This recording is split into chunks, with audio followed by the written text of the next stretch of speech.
You know, the holiday season is just around the corner, and when you really don't know what to get for that special person on your list, give the gift of a Spider-Man trailer.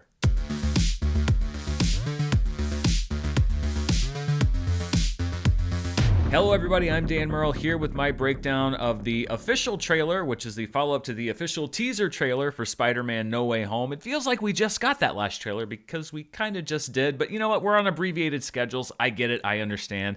As I've said before, I don't do actual trailer reactions because I'm not a big reactor naturally, but there were some interesting things that I did want to note in this trailer and some observations, etc. There was a fair amount of repeat material in this trailer from the last one, and I get it because I think there's a lot of stuff that they don't want to reveal.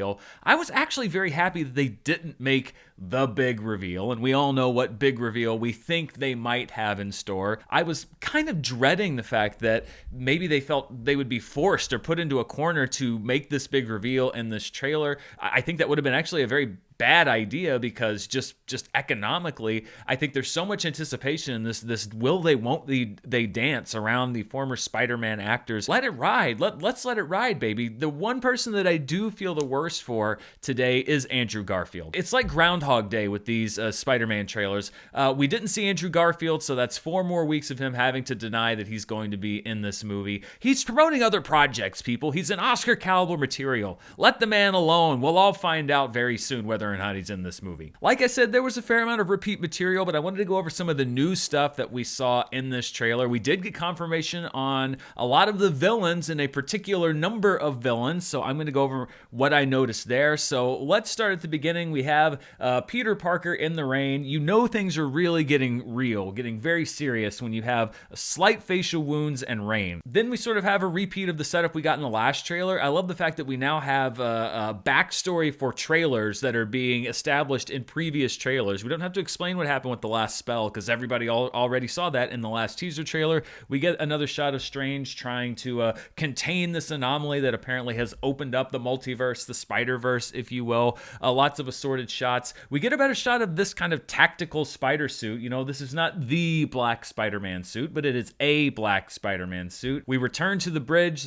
This movie, I think, is really challenging the first Deadpool for number of scenes and previews set on bridges. Peter does not look to be in a great position here with Doc Ock's arms, but then we realize, and this was something that people noted last time, first of all, at least in this shot, the work on Alfred Molina looks fantastic, plus the man just holds up well. He's a national treasure for many different countries, but realizing that this is not the Peter Parker that he knows, so a little follow-up to the last trailer, to that Hello Peter, but this is the problem I have with the youth of today. We cut to this scene where they ask Doc Ock, Dr. Otto Octavius, brilliant physicist, a tragic villain, what his name is, and they just straight up laugh at him. Put some respect on Alfred Molina's name. Put some respect on Otto Octavius's name. Well, I'm sorry, Michelle Jones. Not everybody is born with the optimal name. I'd get angry at these kids too. Then we see this establishing shot. It looks like there's going to be a big set piece here. Maybe it's the third act set piece. Who knows? This appears to be the Statue of Liberty, and it looks like they're obviously doing some major renovations, adding a shield.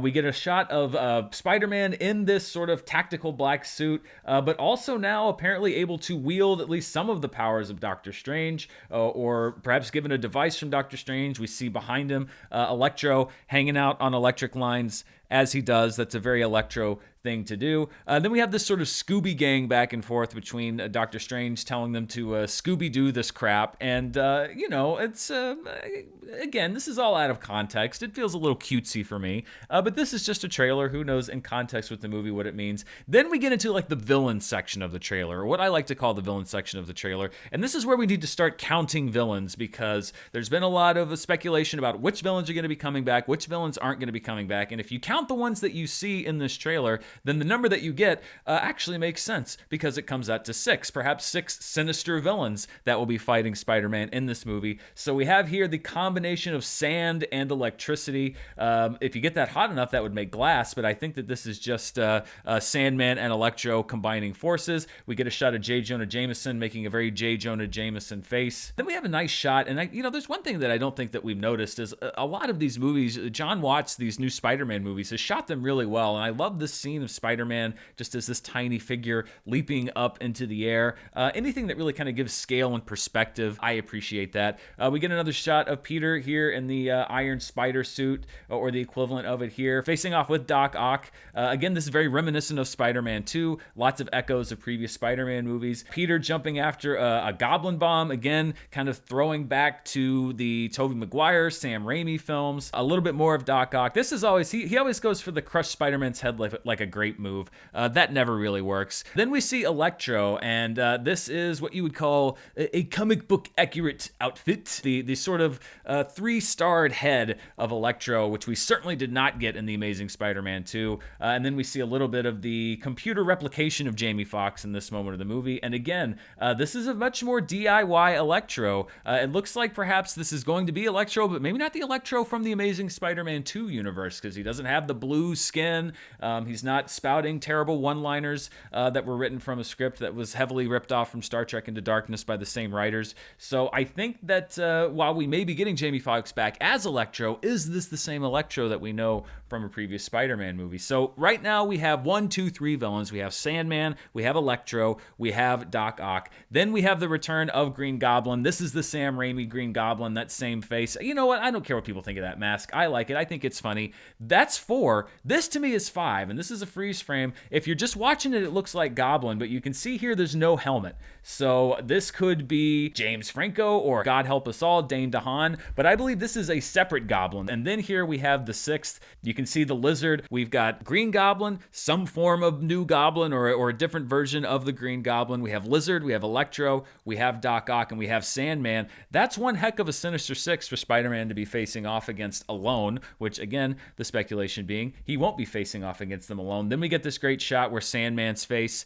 comes into this fight. Again, this looks like a 3-on-1 situation. All of them going after Spider-Man at the same time. This is a great comic book looking panel. I'm continually impressed by what we're seeing in this movie. If nothing else, it looks like this is going to be on a scale that we haven't seen in a Spider-Man film before. Another shot here again at what looks like the shield being added to the Statue of Liberty. That comes crashing down, knocks down all the scaffolding, and oh my God, we have an MJ falling off a building shot. You know, I know that when they started this whole franchise, or this version of Spider-Man, they said this was going to be an MJ unlike any other, but I guess you can only go so far on the Spider-Man love interest train before you get knocked off of some high place, requiring you to look up at the camera as you fall down. We get Peter diving after her. We get the hands touching, and then we go to the title. We don't know what's going to happen. Some speculation being perhaps this is the crucial moment where some assistance will come in. Then we have this little post-tag bumper where all of the timelines look to be converging. We're here at the Statue of Liberty. The scaffolding has already fallen. Doctor Strange says they're starting to come through. We have this figure on top of the torch. Who is that figure? Is that Tom Holland? Is that somebody else? We don't know. And the trailer doesn't tell us. And like I said, I'm glad. I'm glad that there wasn't pressure that was put onto Sony to confirm it in this trailer, even though that's what fans have been baying for, because let's keep them guessing. Let's keep people guessing until it happens in the theater, because you know what? I think a lot of people had guessed that Captain America at some point was going to wield Mjolnir in the MCU, or that he was going to say Avengers Assemble, but they didn't put that in the trailer, and the energy in the theater when that moment happened, I'm very glad they didn't give in to what would have been definitely a buzzy moment on the internet tonight and this week, to allow people to experience that moment in the theaters. Of course, what's going to happen now is they'll probably put it into like a TV spot 2 days before the movie opens, because that's just how things seem to work. But I, for one, am not frustrated at all by the lack of the big reveal in this trailer, because I think that is a moment that is best left for theaters. It would have been nice to have a surprise of some of these villains showing up, but at the same time, we already knew there were going to be several returning villains, so confirming that there are going to be even more isn't that big of a deal. And if that's the kind of push and pull that you have to get, I really feel like this movie could have gotten away with only having one trailer. I think that we're just in a world right now where you're required to put out at least 2, and so they felt that they had to do 2. But I think, and I hope that they've given people enough here to satisfy them. It's only less than a month before this movie comes out, folks. We don't have to wait that long.